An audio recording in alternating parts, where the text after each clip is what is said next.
जय जोहार, नमस्कार संगवारी हो। स्वागत है आप सभी का दैनिक छत्तीसगढ़ चैनल पर। छत्तीसगढ़ प्रदेश की प्रतिदिन की खबरें पाने के लिए चैनल को जरूर से सब्सक्राइब कर लीजिएगा।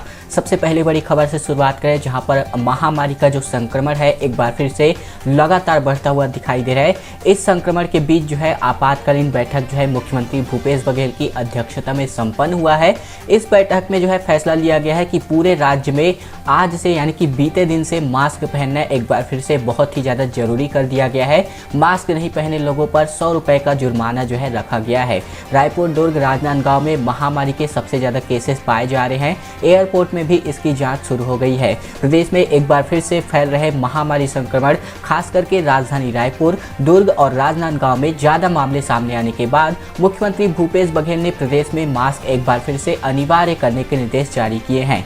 मास्क नहीं लगाने वालों से 100 रुपये तक का जुर्माना जो है वसूला जाएगा। यह नियम जो है गुरुवार से लागू करने की जो निर्देश है मुख्यमंत्री भूपेश बघेल द्वारा जारी किए जा चुके हैं। धान की समर्थन मूल्य पर खरीदी के बाद अब छत्तीसगढ़ सरकार जो है कोदो, कुटकी और रागी को समर्थन मूल्य यानी कि एमएसपी यानी कि मिनिमम सपोर्ट प्राइस पर जो है किसानों से खरीदने जा रही है। मुख्यमंत्री भूपेश बघेल की कैबिनेट में यह फैसला लिया गया है। दरअसल मुख्यमंत्री बघेल की अध्यक्षता में विधानसभा के मुख्य समिति कक्ष में मंत्रिपरिषद की बैठक का आयोजन बीते दिन किया गया था। यहाँ पर छत्तीसगढ़ में जो कोदो, कुटकी है, इसके अलावा जो रागी है, तो इनका जो खरीदी है सरकारी दर पर जो है करने का फैसला लिया गया है। यानी कि धान की अब जिस प्रकार से आपको मिनिमम सपोर्ट प्राइस यानी कि न्यूनतम समर्थन मूल्य मिलता है, उसी प्रकार से अब कोदो, कुटकी और रागी को मिनिमम सपोर्ट प्राइस पर जो है किसानों से छत्तीसगढ़ सरकार खरीदने जा रही है। अब उड़ान का इंतजार जो है खत्म हो चला है। बिलासपुर एयरपोर्ट अब बिलासा देवी केवट एयरपोर्ट के नाम से जाना जाएगा। टेस्टिंग फ्लाइट की जो है सफल लैंडिंग यहां पर हो चुकी है। 1 मार्च से दिल्ली के लिए सफल उड़ान जो है भरने जा रही है। दरअसल रायपुर से पहले फ्लाइट लेकर बिलासपुर जो है कैप्टन जो चिराग ठक्कर है ये यहां पर पहुंचे हुए थे। उड़ानों का शेड्यूल जो है जारी कर दिया गया है, यानी कि समय सारणी जो है जारी कर दी गई है। सीएम बघेल ने मछुआरा समाज की मांग पर एयरपोर्ट के नए नाम की घोषणा कर दी है। कहा गया है कि हर्ष का ये जो विषय है दरअसल होने वाला है। दोस्तों आपको बताते चले तो छत्तीसगढ़ के बिलासपुर एयरपोर्ट को जो है अब बिलासा बाई कैप्टन के नाम पर रखा गया है। लंबी जद्दोजहद और लंबे इंतजार के बाद अब जो है गुरुवार को एयरपोर्ट पर टेस्टिंग फ्लाइट की सफल लैंडिंग हो चुकी है। एलायंस एयर की जो फ्लाइट है, इस फ्लाइट को दोपहर करीब 2 बजे रायपुर से कैप्टन चिराग ठक्कर बिलासपुर लेकर पहुंचे। वहीं दूसरी ओर मुख्यमंत्री भूपेश बघेल ने इस पर खुशी जताते हुए एयरपोर्ट का नाम बिलासा देवी केवट एयरपोर्ट करने की घोषणा कर दी है। बेरोजगार युवाओं के लिए बहुत अच्छी खबर निकलकर सामने आ रही है। जल्द ही 291 वन रक्षकों यानी कि फॉरेस्ट गार्ड के पदों पर भर्ती की प्रक्रिया होने वाली है। वन विभाग ने वित्त विभाग को इसके लिए प्रस्ताव भेज दिया है। वन विभाग में जल्द ही 291 फॉरेस्ट गार्ड के पदों पर भर्ती होनी प्रस्तावित होने वाली है। वन विभाग द्वारा इसका प्रस्ताव वित्त विभाग को स्वीकृति के लिए भेज दिया गया है। बताया जाता है कि इसकी अनुमति मिलने के संकेत मिलते ही विभागीय अधिकारी भर्ती की तैयारी में जुटे हुए हैं। बताया जाता है कि सबसे ज़्यादा वन रक्षकों की भर्ती दुर्ग रेंज में 76, उसके बाद बिलासपुर रेंज में 60 पदों पर भर्ती होनी प्रस्तावित होने जा रही है। अब बात करते हैं लगातार बढ़ते हुए पेट्रोल और डीजल के दामों के बारे में। राजधानी में स्पीड पेट्रोल पहली बार 90 रुपए के पार हो चुकी है। सिर्फ 20 दिन में ही महज गैस के दाम 120 रुपए बढ़कर के 840 रुपए पर पहुंच चुके हैं। राजधानी में बुधवार को पहली बार स्पीड पेट्रोल की कीमत 90 रुपए प्रति लीटर के पार हो गए हैं। बुधवार को शहर के पेट्रोल पंपों में सामान्य पेट्रोल 89.28 रुपए, इसके अलावा स्पीड पेट्रोल 92.11 रुपए, डीजल वहीं 87.96 रुपए प्रति लीटर बिका। बेहद मामूली बढ़त के बाद सामान्य पेट्रोल भी 1-2 दिन में 90 रुपए प्रति लीटर के पार होने की आशंकाएं जताई जा रही है। इसी तरह केवल 20 दिनों में ही 765 रुपए में बिकने वाला सिलेंडर अब लोगों को 840 रुपए में मिल रहा है। इस वृद्धि के अलावा गैस में जल्दी ही सब्सिडी पूरी तरीके से खत्म किए जाने पर भी चर्चाएं तेज हो गई है। अगर ऐसा होता है तो आम आदमी के पॉकेट पर सीधा इसका असर जो है देखने को मिलने वाला है। भूपेश मंत्रिमंडल की बैठक में एक और अहम निर्णय ले लिया गया है। कोरबा में CGSPGC की 2 इकाइयां जो है जल्द ही बंद करी जानी है। विद्युत शुल्क संशोधन अधिनियम 2021 के प्रारूप का अनुमोदन इसके आधार पर किया गया है। छत्तीसगढ़ में मुख्यमंत्री बघेल की अध्यक्षता में विधानसभा के मुख्य समिति कक्ष में मंत्रिपरिषद की बैठक का आयोजन किया गया था। बैठक में कई महत्वपूर्ण निर्णय भी लिए गए, जिसमें एक निर्णय यह रहा कि जल्द ही CGSPGC की कोरबा में 2 इकाइयां बंद होने जा रही है। कैबिनेट ने 120 मेगावाट क्षमता की 2 इकाइयां बंद करने के संचालक मंडल के निर्णय का समर्थन किया है। इसके साथ ही छत्तीसगढ़ विद्युत शुल्क संशोधन अधिनियम 2021 के प्रारूप का अनुमोदन भी किया गया है। दरअसल Chhattisgarh state power generation company limited के कोरबा में स्थापित 120 मेगावाट क्षमता की दोनों इकाइयों को बंद करने हेतु कंपनी के संचालक मंडल द्वारा लिए गए निर्णय का अनुसमर्थन किया गया है। दोस्तों, अगली बड़ी खबर की ओर बढ़े, लेकिन उससे पहले हमारी एक छोटी सी प्रार्थना है आप सभी से। अगर आपने इस चैनल को अभी तक से सब्सक्राइब नहीं किया है तो छत्तीसगढ़ प्रदेश की प्रतिदिन की खबरें पाने के लिए आपको इसी चैनल को सब्सक्राइब कर लेना है। घंटी को दबा करके ऑल नोटिफिकेशन को इनेबल भी कर लेना है, ताकि प्रतिदिन आपको इसी प्रकार से जो खबरें हैं लगातार देखने को मिलती रहे। छत्तीसगढ़ सरकार राज्य लघु वनोपज संघ से ही आयुर्वेदिक दवा की खरीद करने वाली है। प्रसंस्कृत उत्पाद और हर्बल खरीद जो है आप छत्तीसगढ़ के सरकारी विभाग राज्य लघु वनोपजों से करने वाले हैं। बाजार जाने के लिए NOC प्रमाण पत्र अनिवार्य रहने वाला है। दरअसल छत्तीसगढ़ में सरकार ने स्थानीय वन उत्पादों की बिक्री बढ़ाने के लिए एक नया कदम उठाया है। मुख्यमंत्री बघेल की अध्यक्षता में मंत्रिपरिषद की बैठक में यह तय किया गया है कि सरकारी विभागों में आयुर्वेदिक दवा, हर्बल उत्पाद और वनोपजों के प्रसंस्करण से बनी खाद्य सामग्री केवल छत्तीसगढ़ राज्य लघु वनोपज संघ से ही खरीदी जा सकेगी।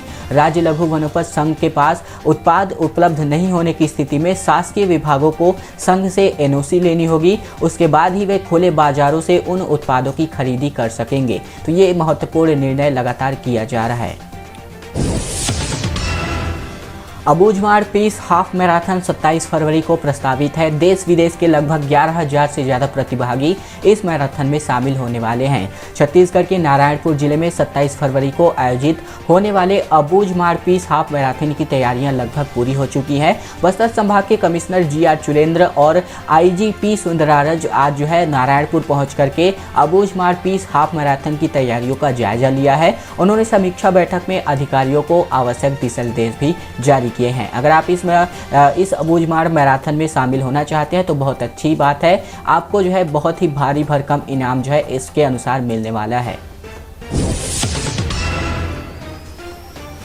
बजट सत्र के चौथे दिन सुपेबेड़ा पर सरकार का यू टर्न निकलकर सामने आ रहा है। छत्तीसगढ़ विधानसभा में PHE मंत्री ने कहा कि दूषित पानी की वजह से सुपेबेड़ा गांव में मौत नहीं हुई है। नाराज विपक्ष ने इस पर अपना वॉकआउट भी कर लिया। दरअसल भाजपा विधायक बृजमोहन अग्रवाल ने सुपेबेड़ा गांव में पेयजल का मुद्दा उठाया था। दूषित पानी को सुपेबेड़ा की बीमारी की वजह बता करके 2 साल पहले यहां पर जल आवर्धन योजना को मंजूरी दी गई थी। छत्तीसगढ़ विधानसभा के चौथे दिन राज्य सरकार सुपेबेड़ा गांव की समस्या पर अपने पुराने स्टैंड पर पलटती हुई दिखी। विपक्ष ने आज किडनी रोगों से गंभीर रूप से प्रभावित गरियाबंद जिले के सुपेबेड़ा गांव की पेयजल योजना की ओर सरकार का ध्यान आकर्षण किया है। जवाब देने उठे लोक स्वास्थ्य यांत्रिकी यानी कि PHE मंत्री गुरु रुद्र कुमार ने कहा कि 2009 से लेकर के अब तक सुपेबेड़ा गांव में 151 लोगों की मौत हो चुकी है, लेकिन इन लोगों की मौत पानी की वजह से नहीं, किन्हीं दूसरे कारणों की वजह से हुई है। यह बयान सरकार के पिछले स्टैंड से उलट था,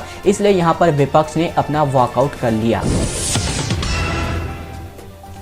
अब बात करते हैं बिलासपुर के एक किसान के कमाल के बारे में। दरअसल खेतों में इन्होंने रंग बिरंगी फूल गोभियां उगाई हुई है। इम्यूनिटी बढ़ाने के लिए इन सब्जी का लोग 3 गुना दाम पर खरीदने को तैयार लगातार दिखाई दे रहे हैं। बिलासपुर जिले के मल्हार के किसान जदुनंदन वर्मा ने इन दिनों ये काफ़ी ज़्यादा चर्चा में आ गए हैं। उन्होंने अपने खेत में कुछ ऐसा कारनामा किया है जो अमूमन देखने को नहीं मिलता है। अब तक आपने सफ़ेद रंग की फूल गोभी जरूर देखी होगी, लेकिन बाजार में अब गुलाबी रंग की, पीले रंग की जो फूल गोभियां हैं ये आ गई हैं। जदुनंदन वर्मा ने कुदरती तौर पर गुलाबी और पीले रंग की गोभी उगा करके सभी को चौंका दिया है। खास बात यह है कि इनमें किसी भी तरह का बाहरी कलर का इस्तेमाल नहीं किया गया है।